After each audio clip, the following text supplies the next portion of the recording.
Kalau lokasi harus kita perhitungkan, jangan sampai nanti waktu mau salat taraweh juga masih ada aktivitas berjualan atau pagi udah mulai jualan. Nah, itu tentu proses ini dilakukan pengawasan secara ketat oleh pemerintah.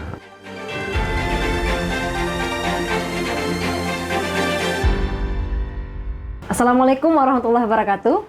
Pemirsa PTM yang sedang bahagia dimanapun Anda berada, berjumpa lagi bersama saya Indah Rasikasari dalam podcast PTM. Sudah subscribe belum? Ayo subscribe dulu untuk tetap update informasi-informasi dari kami. Di edisi Kamis 18 Maret 2021, pemirsa, dan tepatnya di episode ke-22 di tahun kedua, podcast PTM ingin membahas bagaimana kesiapan pemerintah Kota Banda Aceh dalam menghadapi bulan suci Ramadan. Sudah hadir di studio PTM Kepala Dinas Koperasi UKM dan Perdagangan Kota Banda Aceh, Bapak Muhammad Nurdin Esos. Kita akan membahas bagaimana peran Pemko dalam menghadapi bulan puasa. Assalamualaikum Pak Nurdin. Waalaikumsalam warahmatullahi wabarakatuh. Terima kasih Pak waktunya untuk PTM. Iya, sama-sama. Gimana Pak kabarnya? Baik. Alhamdulillah, baik. Sudah kurang lebih 30 hari lagi Pak menghadapi Ramadan. Apa kemudian kesiapan Pemko? Iya.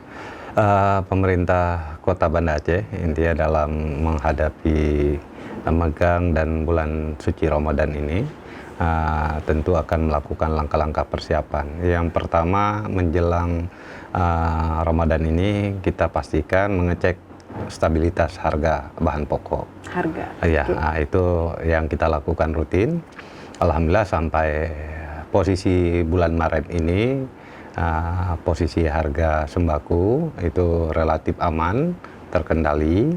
Hanya beberapa item bahan pokok seperti daging ayam itu sedikit mengalami kenaikan dari 25.000 per kilogramnya, itu naik menjadi 28.000 per kilo atau terjadi peningkatan sebesar 12%. Daging ayam naik 3.000 Pak. Ya. Gimana dengan item yang lain? Kalau item yang lain masih normal, cuman di cabai juga mengalami sedikit kenaikan. Ini mungkin sangat dipengaruhi oleh karakteristik masyarakat kita. Jadi pada saat menjelang bulan-bulan puasa ini, pemepatan daging, cabai, kemudian ikan sejenis ikan tuna juga mengalami kenaikan. Yang lain relatif normal, malah ada yang turun. Lazimnya Pak mendekati kemudian megang nanti, mendekati puasa atau kemudian bahkan mendekati Idul Fitri itu biasanya lazimnya memang mengalami kenaikan. Apa kemudian antisipasinya? Biasa kita sangat tergantung dengan kondisi permintaan pasar. Intinya kalau kenaikan ini masih tahap kewajaran, itu pemerintah biasa melakukan operasi pasar. Sidak pasar. Sidak pasar, kemudian melakukan untuk bahan pokok ini biasa kita melakukan semacam pasar murah. Pasar murah. Untuk menjaga stabilitas harga bahan pokok tersebut bisa tetap terjaga, terutama untuk 5 komponen, yaitu beras, minyak goreng, tepung, gula, dan telur. Nah, itu yang kita harapkan itu tetap terjaga. Kapan akan dimulai, Pak? Kalau untuk pasar murah kita rencanakan itu tanggal 5 April ini. 5 April, awal April berarti? Itu hanya April. sekali? Selama 4 hari. Selama 4 hari, berarti 5 sampai dengan tanggal 8? Iya. 5 sampai tanggal 8 April? Iya, tanggal 8 April. 5, 8, ya. Sampai 8 April. Itu di mana saja lokasinya? Kebetulan kali ini karena kondisi COVID masih melanda di daerah kita fokus di satu area. Intinya itu kita buat di area yang lebih luas, yaitu di Taman Sari. Di Taman Sari? Kita berharap... Itu di tanggal 5-nya? Semua. Oh, berarti selama 4 hari. Sampai akhir itu di Taman Sari? Iya. Intinya ini mungkin pilihan setelah dikomunikasikan dengan tim Satgas COVID Kota Banda Aceh, supaya ini gampang kita lakukan pengawasan. Jadi dipilih area yang agak luas dan bisa kita atur pengaturan pembelinya nanti di sana. Itu berapa Pak dari harga pasar? Itu disubsidi untuk masing-masing item. Untuk beras itu disubsidi oleh pemerintah sebesar Rp3.000 per kilogram. Jadi ada Untuk minyak goreng juga sama, tepung dan gula itu per kilogramnya disubsidi 3.000. Dan untuk telur itu senilai Rp250 per telurnya itu disubsidi. 250 per telur. Berarti dari harga misalkan beras Pak, dari harga berapa kemudian disubsidi? Itulah kalau harga beras itu sekitar 11.000, itu berarti per kilogramnya ini disubsidi sebesar 3.000. 3.000, 9.000 masyarakat Ya, itu per kilogramnya? Per kilonya. Per kilonya. Itu Nilai masyarakat. tebusnya 9.000, karena di dalamnya udah masuk komponen subsidi. Jadi masyarakat menembus setelah per kilonya nanti dapat subsidi 3.000. Kalau ambil 5 kilo ya berarti 5 kali 3, 15.000. Baik. Diuntungkan masyarakat. Ya. Berarti item tadi beras, kemudian telur, tepung, gula, dan minyak goreng. Itu item-item yang bisa masyarakat dapatkan di pasar murah. Ya, Bagaimana kemudian di pasar, Pak? Yang terjadi kan biasa kenaikan harga. Antisipasinya apa misalkan untuk terutama tadi cabai, kemudian daging ayam, apalagi nanti mendekati Ramadan misalkan daging sapi, itu gimana Pak? Jadi harga pasar itu sangat tergantung dengan rumus ekonomi juga, supply dan demand. Ya. Jadi kalau harga permintaan banyak, harga cenderung naik. Kita berharap pada posisi ini terkontrol dengan pemerintah gini. Hanya beberapa komponen yang harganya melonjak, tapi masih di dalam tahap kewajaran, masih di bawah 10%. Nah, jadi masih terjadi kewajaran lah. Berarti terus dijaga ya Pak, supaya ini tetap dalam batas wajar? Ya, karena harga pasar ini kita monitor, setiap minggunya kita monitor. Jadi setiap hari Senin itu ada update, dapat informasi harga pasarnya berapa, dan itu kita publis juga kepada masyarakat. Stoknya gimana Pak menghadapi puasa? Kalau untuk semua komponen ini, alhamdulillah sampai terutama untuk beras, minyak goreng, tepung itu semua untuk menjelang bulan puasa dan Lebaran nanti persediaan mencukupi. Persediaan mencukupi dari puasa sampai dengan Lebaran. Ya, Pak. Dan itu sampai semua mencukupi Pak. Iya, semua mencukupi. Untuk kemudian yang lainnya, item-item lainnya juga mencukupi. Untuk pasar di Banda Aceh, intinya beberapa komponen ini dijaga oleh Bulog, terutama beras, itu dijaga oleh Bulog. Yang lain dari persediaan beberapa distributor itu mencukupi. Oke, itu sudah dijamin aman oleh Pak Kadis ya? Ya? Alhamdulillah, ini hasil pengecekan kita kepada beberapa distributor. Ini untuk Banda Aceh bahan sembako insya Allah aman. Insya Allah aman, sudah dipastikan insya Allah aman. Berarti apa aja Pak? Kemudian kesiapan lainnya tadi pasar murah kemudian dibuat. Itu untuk menghadapi puasa ya Pak ya? Apakah kemudian ada target-target lain misalkan nanti berapa masyarakat yang membeli atau kemudian nanti untuk kesiapan Idul Fitri misalkan Pak? Apalagi rencana-rencana? Nah di pasar murah ini kan sebenarnya kita pemerintah punya peran untuk menjaga stabilitas itu. Kita harapkan dengan subsidi ini, tentu subsidi itu tidak merusak tataran harga pasar. Jadi kita berharap dengan subsidi 3.000 itu mampu mempengaruhi pasar. Jadi pedagang tidak menjual di atas subsidi yang diberikan oleh pemerintah. Di samping pasar murah, pemerintah juga nantinya tentu kebiasaan dan budaya orang kita itu ada megang. Nah, megang nanti kami juga akan berkoordinasi dengan instansi terkait untuk menetapkan lokasi-lokasi megang nanti di mana saja di Banda Aceh, terutama di pusat-pusat pasar lokasi megangnya.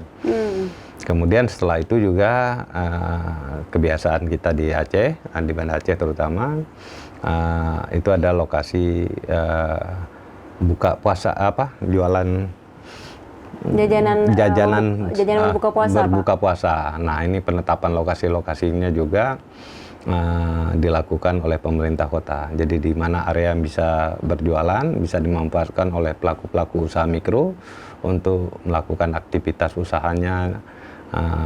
Apalagi nih kondisi pandemi, kita beri ruang sebesar-besarnya kepada masyarakat untuk memanfaatkan aktivitas usahanya. Rencana di mana Pak? Ini biar sekalian pemirsa PHTM tahu Pak. Biar mungkin yang ada yang niat untuk jualan jajanan terbuka. Ya, untuk terutama di kawasan yang sudah lazim selama ini di kawasan Pasar Penayung, Pasar Aceh, kemudian Pasar Kampung Ate. Nah, itu udah dipastikan insya Allah ada.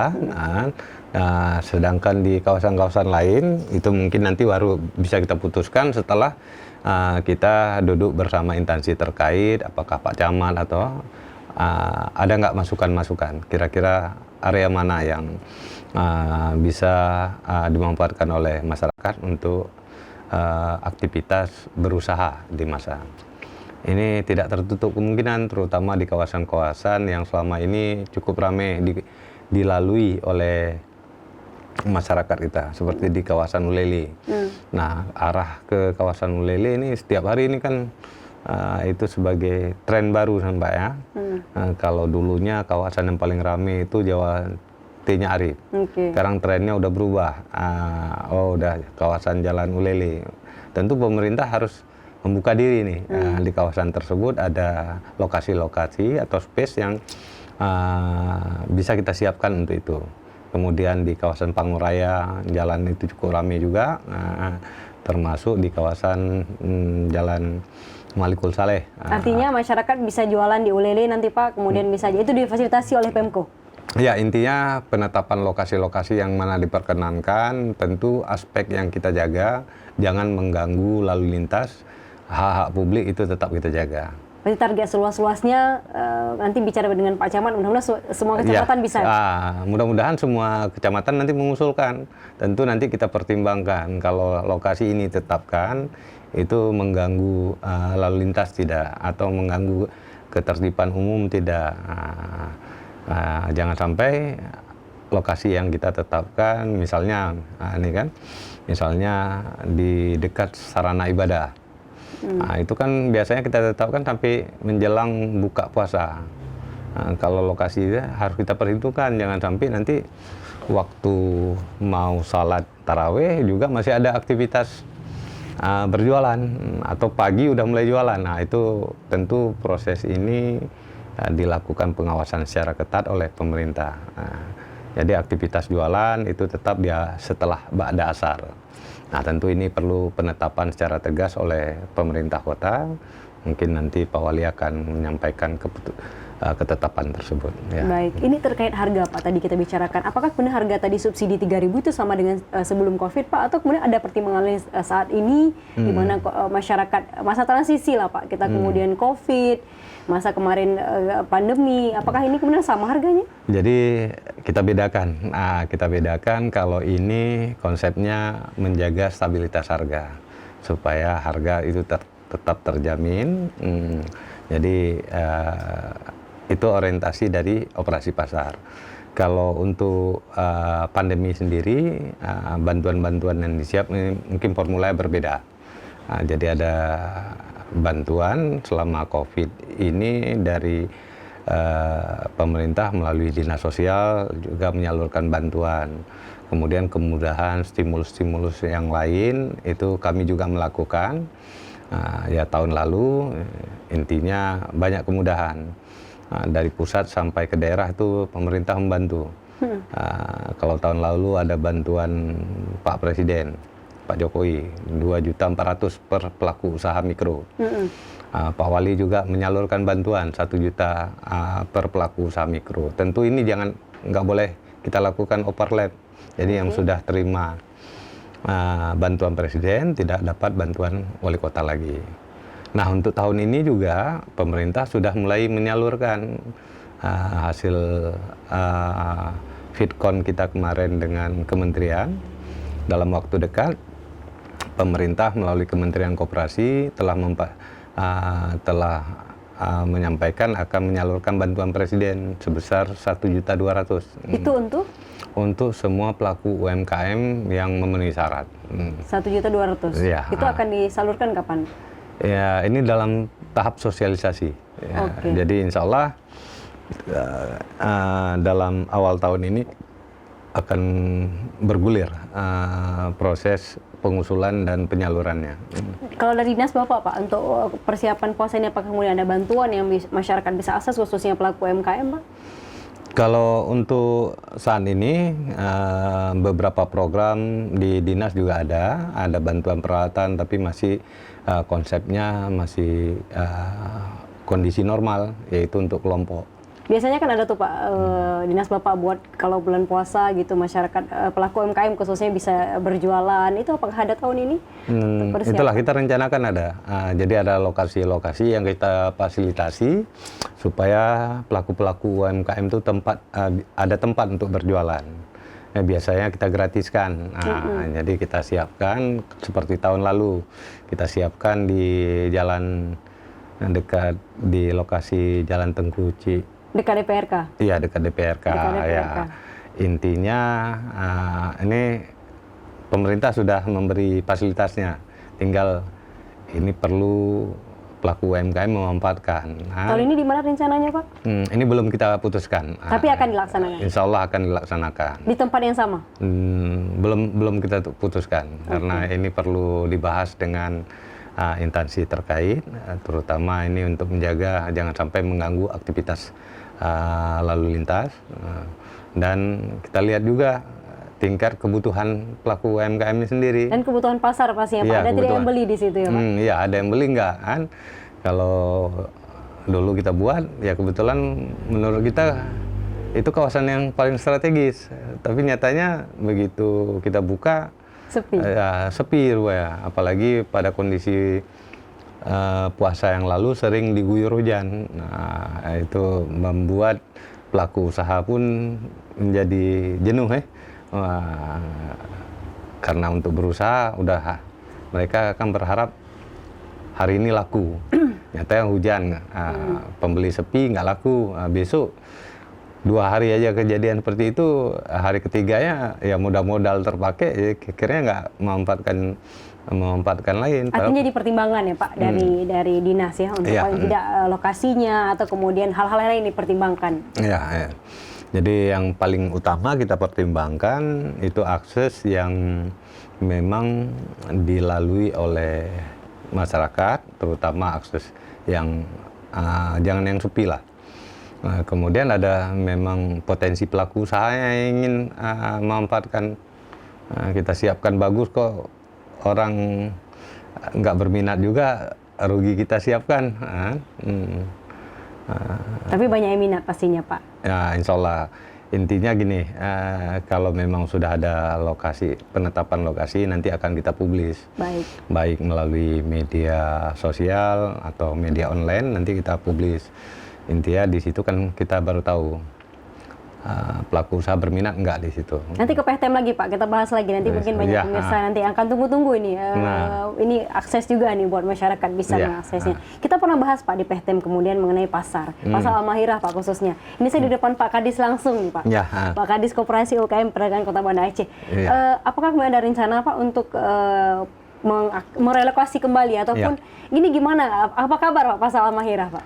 Ya, intinya pasar Al-Mahirah itu tetap akan kita fungsikan dan operasionalkan.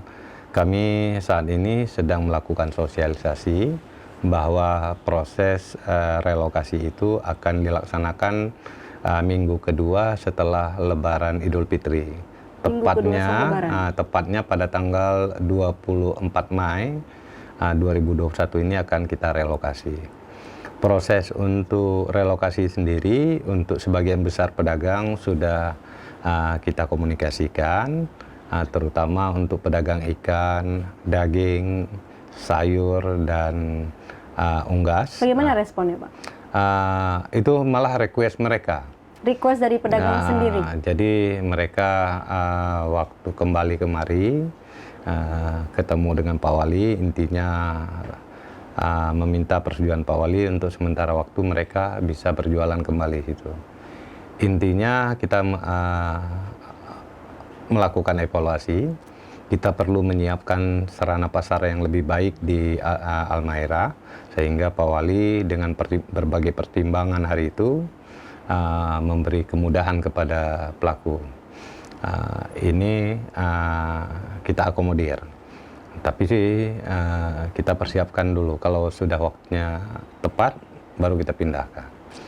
Dan untuk tanggal 24 itu juga sebenarnya itu permohonan pedagang yang juga diakomodir oleh Pak Wali. Berarti dari pedagang sendiri itu Mengusulkan. mengusulkan kepada Pak Wali. Intinya pedagang yang terdiri dari beberapa pasar itu mengusulkan kepada Pak Wali agar jadwal pemindahannya ini bisa ditunda sampai selesai Lebaran. Nah, kenapa? Intinya itu pasti muncul pertanyaan dari kita, kenapa nggak sekarang aja pindah? Jadi banyak pertimbangan. Pertama, hari baik, bulan baik di orang Aceh itu bulan Ramadan. Itu pertimbangannya. Kedua, berilah kesempatan mereka untuk mencari rezekinya menjelang Lebaran. Intinya setelah itu terpenuhi, kami akan ikut yang ditetapkan oleh mereka. Terakhir Pak Wali meminta saya untuk melakukan komunikasi dengan seluruh pedagang. Akhirnya tanggal 24 tuh kita sepakati bersama. Memang tidak semua pedagang mungkin tahu, kan? Tapi dengan perwakilan pedagang sudah kita sampaikan dan kita juga sudah menginformasikan secara tertulis kepada seluruh pengurus pasar untuk diinformasikan kepada semua pedagang. Intinya tanggal 24 Mei pemerintah sudah menetapkan kita pindah semua. Mungkin ada dalam perjalanannya ada beberapa rekan-rekan di pasar Kartini pedagang. Itu masih resisten lah, masih meminta mereka tidak dipindah. Bagaimana dengan mereka, Pak? Wajib mereka? Jadi pemerintah sudah memutuskan bahwa semua pasar milik pemerintah itu dipindahkan ke sana.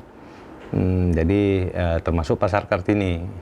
Intinya kalau ini bisa kita lakukan, kekhawatiran pedagang yang pindah ke sana bahwa di Penayung itu masih ada pedagang kan bisa kita hapus. Intinya di Penayung itu tidak boleh ada aktivitas pedagang yang sejenis lagi. Berarti dengan pedagang di Jalan Kartini sudah dikomunikasikan, Pak? Ya, ini masih tahap sosialisasi. Kita harapkan di akhir Maret nih kita tuntas lakukan sosialisasi kepada mereka. Yang kami ajak karena amanah Pak Wali, lakukan ini secara baik-baik. Intinya proses pindah ini kalau disepakati oleh pedagang itu diundurkan tanggal 24 Mei itu bisa mereka secara nyaman. Kenapa harus secara sepihak? Ya, tidak apa-apa. Pak Wali mengamanahkan kita akomodir permintaan. Intinya kalau udah disepakati tanggal 24 ya tanggal 24 lah yang kita pedomani. Baik. Jangan sampai tidak ada dusta lah di antara kita, Pak ya. Bagaimana kemudian dengan keluhan-keluhan Pak? Bisa di pasar Penayung lebih ramai, kemudian di sana lebih sepi. Bagaimana antisipasi dari Pemko, Pak? Ya, konsep sebuah pasar intinya kalau aktivitas pasar yang sudah ditetapkan oleh pemerintah itu kan pasar Almairah, pasar yang sudah ditetapkan oleh pemerintah. Berarti Penayung begitu pindah tidak ada aktivitas jualan lagi di situ. Tidak ada aktivitas jualan di Penayung? Iya, jadi termasuk di PKL-nya, termasuk di kaki 5 atau itu kita tertibkan. Tentu hal ini beban yang dia harus dipikul oleh kawan-kawan di Satpol dan instansi terkait untuk mengamankan kebijakan ini. Jadi ini bukan kebijakan sepihak, tetapi ini memang program yang sudah direncanakan sejak tahun 2016. Pak Wali. Dan sudah dikomunikasikan dengan baik kepada para pedagangnya, Pak? Sampai saat ini sudah dikomunikasikan. Jadi biasa misalnya di pro kontra sebuah kebijakan, sebuah keputusan itu ada pro kontranya. Intinya kita lakukan yang terbaik untuk masyarakat. Nah, hari ini kan kita coba kawasan Penayung itu pemerintah ingin menata sebagai salah satu pusat perkotaan. Ingin dibuat apa Pak di Penayung? Kalau konsep Pemerintah kota itu kawasan pusat perkotaan yang didesain untuk salah satu kawasan destinasi, kemudian pusat kuliner di situ. Apa ininya pusat kuliner? Pusat kuliner itu apa lagi Pak? Itu kan konsep waterfront city, ya, jadi wisata air, kemudian di situ ada pusat-pusat jajanan, pusat kuliner akan dipusatkan di situ. Hari ini kan embrio udah mulai. Embrio di situ sudah mulai ada Ripple World, cafe di tepi kali. Intinya kawasan tersebut akan ditata sebagai salah satu pusat kota di Banda Aceh, tentu dengan memanfaatkan kawasan Penayung itu sebagai salah satu kawasan kota lama di situ.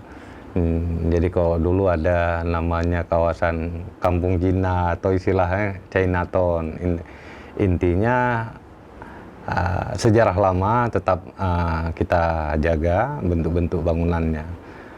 Dan itu mungkin kawan-kawan di instansi teknis, apakah di Dinas PU, itu nanti dan Bapeda, itu coba mematangkan lah kawasan tersebut. Salah satunya dibuat Chinatown. Salah satunya.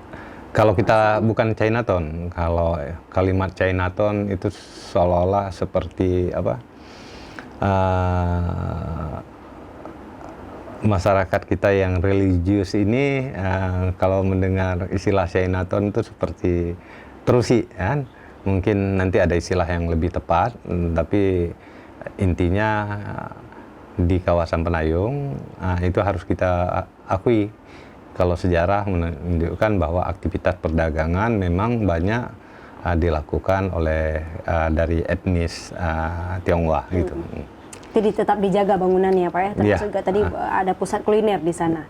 Tapi kemudian Pak, kita sedikit lagi, kalau seandainya hari ke depan nanti pedagang itu kemudian merasakan ada sepi pembeli di Halmahera misalkan seperti yang terjadi itu balik lagi ke Penayung, itu ada antisipasinya dari PMK? Ya udah pasti diantisipasi. Jadi untuk beberapa bulan ke depan pemerintah sudah mempunyai konsep untuk mengawal proses ini secara konsisten. Jadi yang namanya pedagang kan tetap ingin berjualan di kondisi walaupun tempat jualannya itu tidak layak, tetapi kalau dia udah nyaman pasti mau tetap balik itu.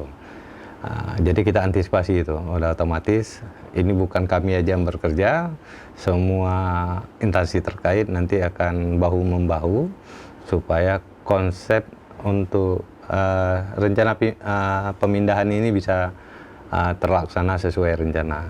Dan pasar Halmahera itu tidak ada istilah tidak maju. Itu tugas kita juga untuk sama-sama memajukan kawasan tersebut. Ya intinya saya butuh nanti dukungan dari semua instansi untuk memajukan pasar. Dan kita yakin kalau semua pedagang sudah pindah ke sana, pasar itu akan maju. Apalagi nanti kita lakukan berbagai kegiatan atau aktivitas di sana. Baik, pasar Halmahera akan maju Pak ya. Kita balik ke kesiapan Ramadan Pak. Apalagi poin yang sudah disiapkan oleh Pemko khususnya Dinas Bapak untuk Ramadan? Jadi sampai hari ini langkah-langkah yang kami siapkan baru tahap intinya penetapan lokasi jajanan bulan puasa, kemudian lokasi megang, kemudian pasar murah. Itu yang baru kita lakukan. Sedangkan untuk tahapan lainnya seperti penetapan lokasi-lokasi baru untuk pedagang, ini perlu kita rumuskan dalam rapat yang dengan lintas instansi lah. Tentu kita berharap dapat inputan-inputan terutama dari pihak kecamatan, pihak kampung, mana lokasi-lokasi yang ini layak atau visible untuk aktivitas usaha masyarakat. Baik, pokoknya intinya difasilitasi masyarakat yang ingin berdagang ya Pak ya, tapi tetap dalam koridor ya Pak. Ya, tetap, terutama ini kan lagi COVID. Ya, kepada pelaku usaha memang kita selalu kita himbau, ya silakan beraktivitas, tetap aktivitas usaha silakan dilanjutkan. Yang penting prokesnya tetap terjaga, kemudian bagi yang memanfaatkan fasilitas umum, jangan sampai mengganggu aktivitas publik. Baik. Ya kalau jalan jangan penting berjualan di pinggir jalan. Silahkan saat ini Pak Wali memberi ruang. Penting jangan mengganggu aktivitas jalan. Jadi jangan karena kita jualan orang-orang nggak bisa lewat atau terganggu dengan manuver kendaraan mengganggu hak-hak publik yang lainnya lah. Baik, silahkan berjualan di pinggir jalan, tapi jangan mengganggu pengguna jalan, Pak. Iya. Baik, Pak Muhammad Nurdin Esos, terima kasih banyak Pak sudah sama-sama. berhadir di podcast PTM. Terakhir Pak, closing statement-nya silahkan. Jadi kita informasikan kepada seluruh warga Kota Banda Aceh bahwa menghadapi bulan suci Ramadan ini, pemerintah akan memfasilitasi aktivitas pasar murah yang insya Allah akan kita laksanakan tanggal 5 April ini, berlokasi di Taman Sari selama 4 hari. Disediakan subsidi untuk bahan sembako seperti beras, minyak goreng, tepung, gula, dan telur. Mudah memanfaatkan kesempatan ini dengan sebaik-baiknya, dan nanti mungkin ada rencana pemerintah untuk memberi ruang kepada pelaku usaha yang lain untuk beraktivitas mencari rezeki di bulan Ramadan. Demikian. Baik, Pak Muhammad Nurdin Esos, Kepala Dinas Koperasi UKM Perdagangan Kota Banda. Terima kasih banyak waktunya untuk PTM. Terima kasih juga untuk Anda pemirsa PTM. Subscribe dulu yang belum subscribe. Jangan lupa tekan tombol lonceng untuk tetap update informasi dari kami. Saya Indar Sekasari mohon pamit. Wassalamualaikum warahmatullahi wabarakatuh. Sampai jumpa di episode berikutnya. Waalaikumsalam warahmatullahi wabarakatuh.